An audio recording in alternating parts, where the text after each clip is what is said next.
Aqui nós temos sal, leite, trigo branco, fermento biológico, mix de sementes, aveia e açúcar mascavo. Vou fazer um pãozinho pra gente de pão branco com aveia e sementes. Então, é muito interessante assim, quando você vai trabalhar, fazer um pão para criança, né? Eles aceitam melhor, às vezes, quando a criança não aceita pão integral, eles aceitam melhor o pãozinho branco e a aveia, ela não escurece a massa e a sementinha, ela dá um saborzinho e acaba enriquecendo com fibra. Usa o açúcar mascavo no lugar do branco. Se você quiser usar o branco, você pode usar o branco também, não tem problema nenhum. E sal refinado mesmo. Aqui eu tô preparando o que eu chamo de esponja. Tem 7 colheres para 4 pães. 7 colheres de trigo branco, no caso, mas poderia ser o trigo integral. 3 colheres cheias de açúcar mascavo e 1 colher rasa. E mais um pouquinho dessa aqui, um segredinho que eu tenho, eu coloco no inverno uma colher bem rasa, uma meia colher de sopa, digamos assim, de fermento biológico, ou seja, royal, né? Fermento de bolo. E aí, aqui eu vou colocar 1 xícara de leite misturado com água, certo? Pra formar a esponja. Isso aqui vai descansar, eu vou mexer, vou colocar um pano e vai descansar 10 minutos. A espuma nada mais é do que um ativador de fermento. Eu ainda não tenho receita de fermento natural, mas é uma coisa que eu ainda quero. Meu fermento é um fermento granulado simples. Não gosto de trabalhar com fermento fresco. Não me acerto, mas nada impediria que você trabalhasse também com fermento seco. Então, olha só, é vamos dizer, uma textura de um mingau. É interessante como já é a ativação do fermento, que aqui embaixo já vai um paninho para já não deixar a bacia gelada, principalmente no inverno. Vai descansar cobertinho, olha, eu coloquei já uma toalha embaixo, 10 minutinhos. Então, recapitulando os ingredientes, eu ainda tinha esquecido de contar para vocês que vai 2 ovos inteiros, certo? E a margarina. Eu gosto de fazer pão com margarina com sal, mas é muito particular. Você pode usar banha, você pode usar azeite, sem problema nenhum. Só que o azeite, às vezes, ele resseca um pouquinho. Você pode não usar o leite, usar só a água, sem problema nenhum também. E um segredinho do sal é nunca colocar o sal na massa e sim misturado numa das porções do trigo. Quando a gente for colocar o trigo, vai misturar ali um pouquinho da massa também. Tá esperando aqui, tá os nossos 10 minutos. Então, aqui foram 2 xícaras, 2 canecas de 300 ml de água e leite meio a meio, morno. Isso contando com a água da esponja. 3 xícaras de aveia e 5 xícaras de trigo branco.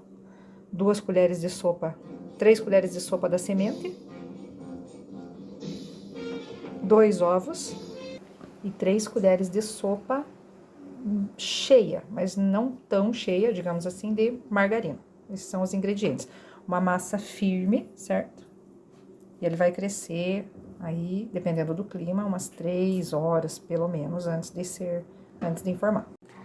5h30, eu informei esse pão o pão foi amassado a 1h30 e agora são 5h30. Então, veja só, eu tentei às 3, tentei às vezes, vai.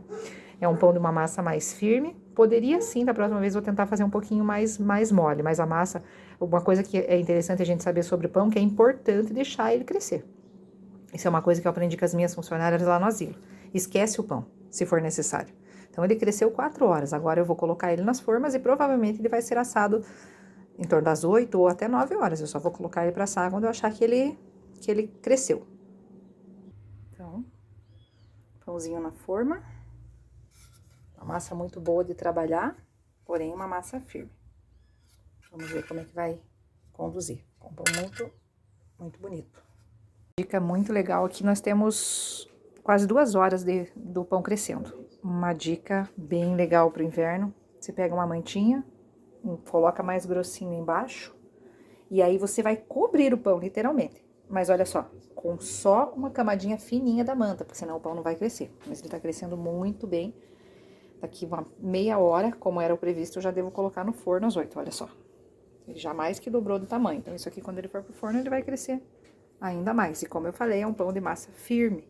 Então, é um pão mais denso, né? Diferente de um pão integral, que já estaria assado. Se eu tivesse feito 1 hora, 5 horas, já dava pra estar com o pão na mesa. Então, esse é um pão um pouco mais demorado de preparar, mas é muito gostoso também. 8h30, 3 horas o pão crescendo e ele tá gelado. Então, quer dizer que vem esse frio e eu caí de novo. Já tinha cometido esse erro antes de fazer pão na véspera do frio. O ambiente, ele entende muito antes que a gente essa chegada. Então, qual é a estratégia, né? Então, aqui a gente tá não só para receitas, mas para dicas também. Eu aqueci o forno 5 minutos a 200 graus, sem ligar o dourador, para quem tem grill, para que o calor venha de baixo. E eu vou colocar esses pães no forno, para que, como eu costumo dizer, ele tenha mais uma chance ainda, vamos ver se eu consigo ligar, isso, que ele tenha mais uma chance ainda de crescer antes de assar. Devo assar só às 9h30. Nossa receita do dia, saindo do forno, ficou muito bem assadinho, mas eu confesso que ele tá quente ainda. Eu confesso que eu queria que ele tivesse crescido mais. Vocês vão ver no processo que ele cresceu bastante, mas ficou um pãozinho meio batumado. Eu creio que o clima, essa previsão para esfriar, ele tá quente, né? Então eu cortei assim, mas eu cortei aqui pra gente ver, olha.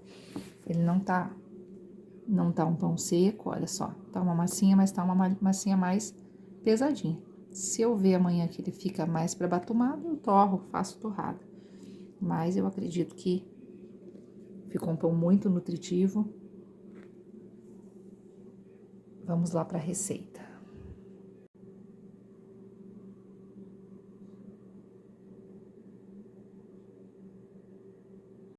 Olha só, gente. Não tá duro, não. Tá bem macio. Só tá molhadinho. Quase como se fosse uma broa de aveia, não um pão de aveia.